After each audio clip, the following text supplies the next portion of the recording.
So Kristi Noem was on Fox News, and she said a lot of stuff that, I'd say about 25, maybe 10% of it was true. The rest of it were lies. So I'll play the clip, and then we'll give her positions the dip.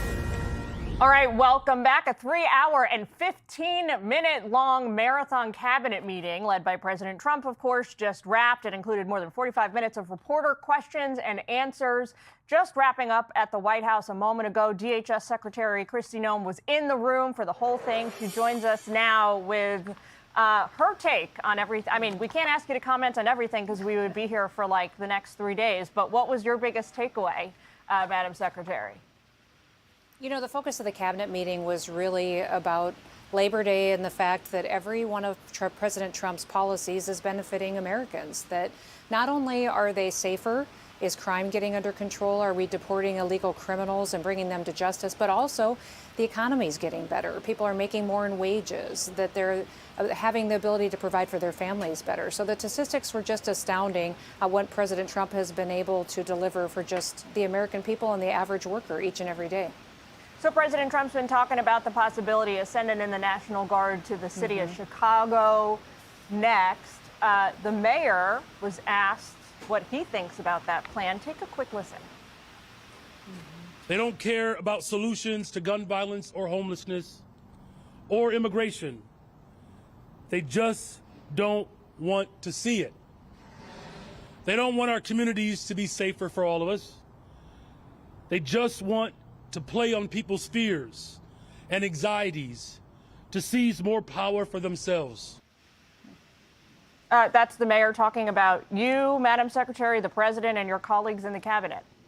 You know, during the cabinet meeting, the president spoke specifically about how low the approval ratings are for that mayor in the city of Chicago, that his own people don't support him or what he's saying because he cares only about politics. He doesn't care about their safety. So that's what I think is so remarkable about what's going on right now in this country with Democrats opposing crime prevention.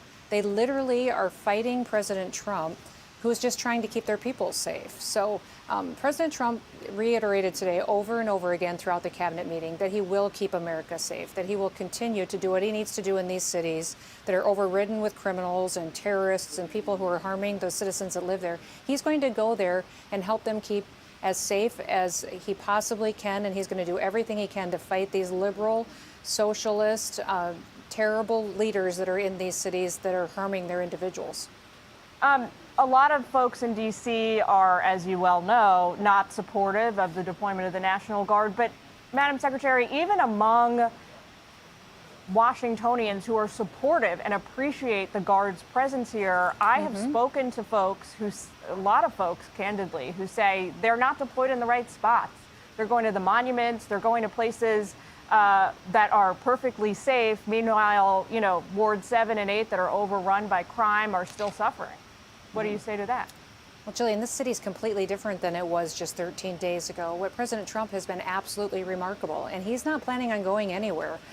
So those communities that are noticing a difference, they're going to be transformed by the fact that we have individuals here in law enforcement that are allowed to do their jobs for the first time. President Trump spoke today about how much we're enjoying partnering with local law enforcement, that those officers that are out in the streets are amazing human beings who just want to be able to protect those communities. So we need the mayor of D.C. to step up, to start doing her job and working with the president to do all that we can to make sure that these cities' streets become safe and continue to build on the success we've had there, but also use that to go from city to city across this country and pressure these politicians to get on board with keeping their people safe. One of the things American politicians like to do, and this is not just Republicans, it happens with Democrats too, is that to get around addressing the fact that they have created a society where a majority of their populace is poor, right? We talk about over 60% of Americans living paycheck to paycheck.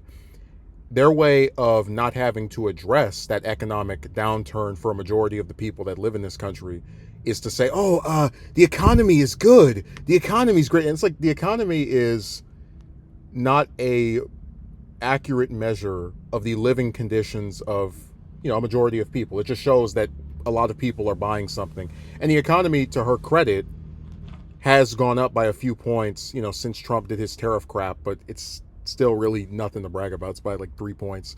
You also had, I think it was the economic advisor who said that the amount of people who are filing for unemployment is lower. And I guess this is supposed to be like some showing that people aren't needing as much aid. But I don't know. That seems like real slim pickings when you have people who are working and they're having to get these different benefits because they just can't afford to live even with the jobs that they have. She mentions that the mayor of Chicago, who, I'm not his fan, but I have to say I agree with what he said there about how they're not actually trying to have solutions. She mentioned that he has a very low approval rating, which is correct. He has one of the lowest approval ratings ever recorded for an American politician. I think it's like 26%, or it's been as low as 14 at one point.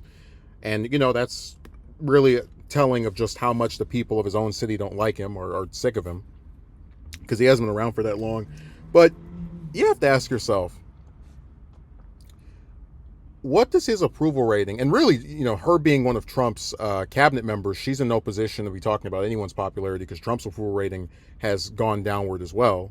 But you have to ask yourself, what exactly does his approval rating have to do with swatting away his position, which is that her coming out there, specifically the members of ICE and these other agencies, they're, National Guard, whatever. None of this is going to actually help the people of Chicago, right? Trump's whole thing about DC's homelessness issue was not, hey, we need to make sure that people have somewhere to live. And, if they're on the streets, we have to figure out why are there so many people just, sleeping in vehicles and on the sidewalk. But again, that wasn't the goal of him targeting the homeless in DC. It is, let's try to criminalize a state of living that has been caused by our own despotic, backwards economy having country. Let's simply get them out of sight so we can pretend that they don't exist. If Noem or Trump or whatever, this, if that administration decides to send National Guard troops or ICE to Chicago to raid the illegal immigrants, it's not going to do anything. Like, again, they are taking the issue of illegal immigration and pretending that by supposedly cracking down on it, and we already talked about before that there's a bigger issue in terms of like people overstaying visas and that being how they get over here as opposed to stuff at the border. But they are taking the issue of illegal immigration and trying to use it as a camouflage to actually having to deal with, hey, why are there so many homeless people in the capital of Washington? Hey, why is there so much crime in Chicago? Chicago has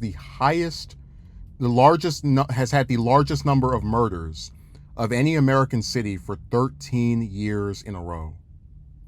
And instead of, Noem going to Trump and saying, hey, the mayor's an idiot, how about we have some kind of moratorium or pause or crackdown on the city in terms of imposing curfews or, adding security cameras, right? Nope.